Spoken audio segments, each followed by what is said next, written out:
Gagawa tayo ng frozen na mango cheesecake! Para sa written ingredients, please check description box. Ang unang gagawin natin ay ang crust. In a bowl, combine crushed graham crackers, melted butter or margarine, brown sugar, and cinnamon powder. Haluin lang natin ng mabuti. Pwede mo rin gamitin ang mga kamay sa paghahalo para siguradong na-absorb ng graham ang ating melted butter. Maglagay tayo ng 1/4 ng ating graham mixture sa ating container. I-press natin ito and pack it tightly. Ang gamit kong container ay tin can para mas maganda tignan. Pero kung wala kayong tin can, pwedeng gumamit ng kahit anong container. Pwedeng gumamit ng clear packs or microwavable na container.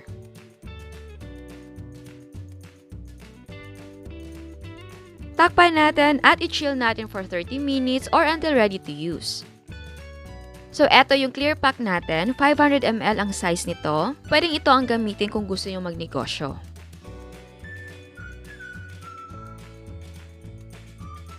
Ngayon naman, gawin natin ang ice cream. I-cream natin ang cream cheese gamit ang mixer. And remember, dapat malambot na ang cream cheese. Tapos, ilagay na natin ang chilled na evaporated milk, condensed milk, and sweet mangoes.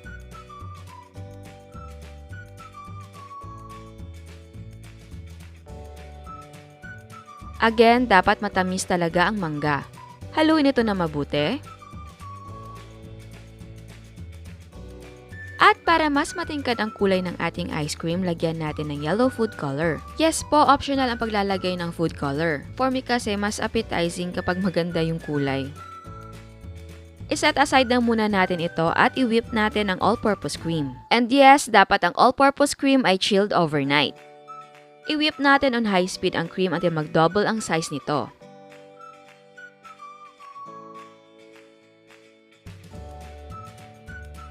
Kapag nag-double na ang size ng cream natin, gradually add the mango mixture and mix it well.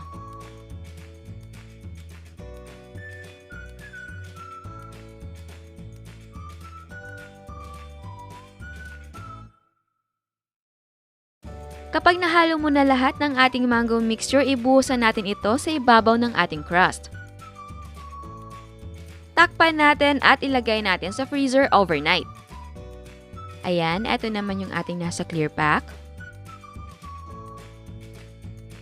Ayan, 4 lahat ang nagawa natin. Isang nasa tin can at 3 nasa clear packs. Kapag matigas na, pwede na maglagay ng decoration or toppings. Ako, ang ilalagay ko ay whipped cream. Pwedeng sa gilid lang ang lalagyan, pero ako pupunuin ko na ang ibabaw. Kung ayaw nyo ng whipped cream, pwedeng maglagay ng crushed graham crackers, crushed peanuts, or grated cheese. Maglalagay na din tayo ng crushed graham crackers sa gitna. Again, ito'y optional lang. Pwede kang maglagay ng sarili mong toppings. Ayan, eto na ang ating frozen mango cheesecake. Pero bago tayo mag-taste test, sa hindi pa nakasubscribe, please subscribe sa ating YouTube channel and please click the notification bell and please click all para ma-notify ka sa lahat ng uploads. So ayan, titikman na natin. Eto siya. Ice cream talaga siya. So, mango syempre yung flavor. Pero andun yung hint ng ating cream cheese. Kasi nga syempre, naglagay tayo ng cream cheese. So, may konti siyang lasang cream cheese. So, ayaw kasi na matapang. Pero kung gusto nyo talaga yung cream cheese, again, pwede kayong magdagdag. Kasi kung like na like nyo talaga yung cream cheese. Tapos, yung crust naman, kasi nga diba, frozen mango cheesecake. So, gusto ko yung crust para pa rin may cheesecake character siya. So, andun yung malamig na crust na may konting cinnamon. Ang sarap ng ating frozen mango cheesecake. Pero hindi nyo talaga like si cream cheese, pwede nyo tanggalin. Pero syempre, magiging ano na siya. Ice cream mango cake, ganun. Ayan. Harap. Sobrang lamig. Gabi na kasi ngayon, kaya mas feel na feel mo yung lamig. Parang sarap. Kaka-dinner ko lang kasi, so nagde-dessert ako. Sarap.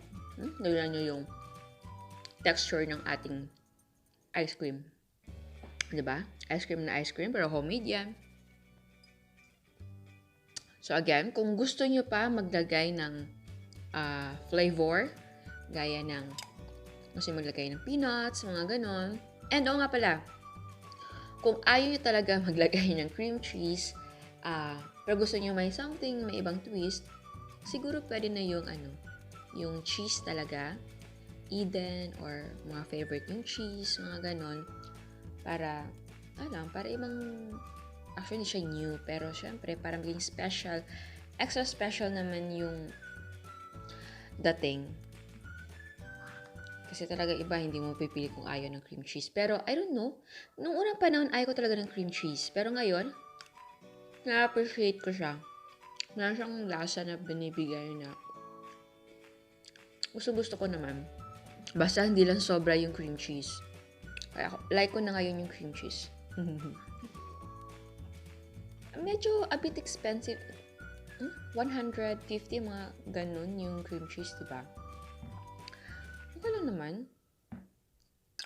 Kasi hindi talaga ako nag-aano nung sobrang mahal na mga product. Pero kung gusto niyo mag-invest, gusto niyo yung super sarap, sarap naman din to eh. Kahit hindi naman ganoon ka-expensive yung mga ginagamit natin na product. And nga pala, kung gusto niyo yung parang vibe ng dream cake, kasi nga nasa can siya, di ba? Parang dream cake.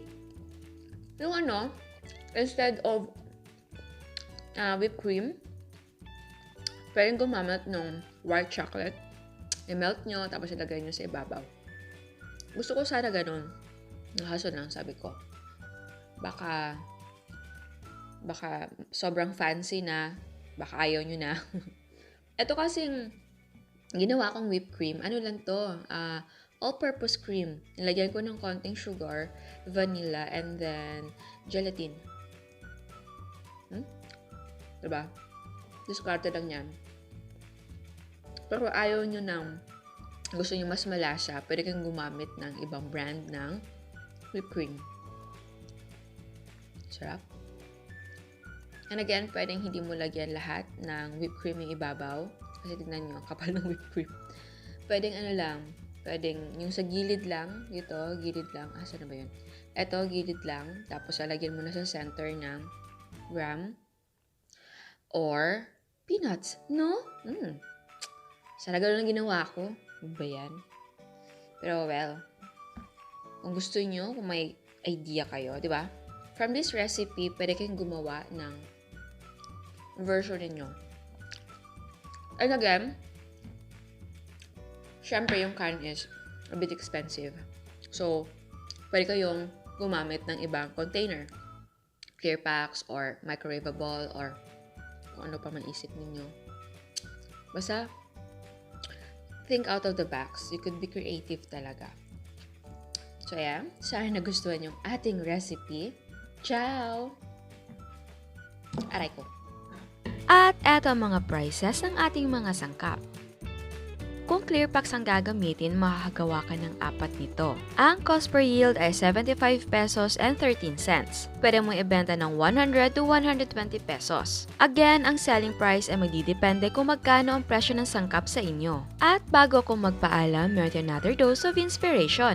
Eto ang kosta ron ni Miss Terry.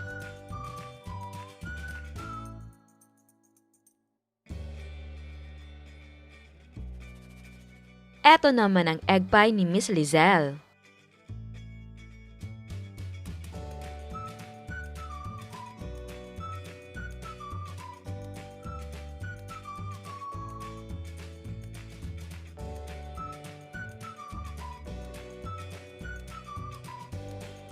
At meron siyang cakes and cupcakes.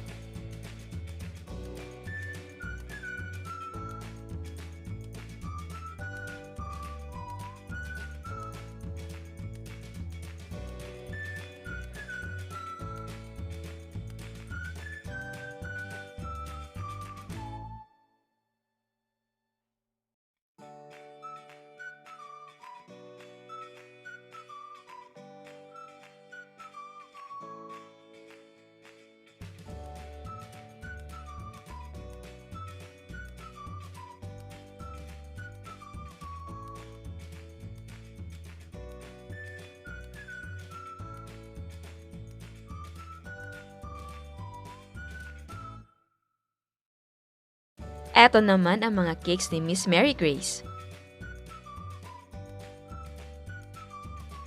Again, I want to say thank you sa lahat na nagpapadala ng mga photos. Kamusta na kayo? Kamusta ang negosyo? Masigla pa ba? Kung matungal ang benta, okay lang yan. May panahon talaga na ganyan. Huwag kayo masisiraan ng loob. Seasonal minsan ang negosyo. Ganon din kami before, lalo na yung may bagyo. Ay, nako. Apektado talaga lahat. Andyan yung masistress ka, mag-aalala ka. Pero dapat talagang lakasan yung loob mo, kapit talaga, manalangin. Dahil yan ay lilipas din, magiging okay din ang lahat. And again, salamat sa suporta at sa mga hindi pa nakasubscribe, please subscribe sa ating YouTube channel and please click the notification bell and please click all para ma-notify kayo sa lahat ng uploads. And please don't forget to like our Facebook page and follow us on Instagram. Thank you!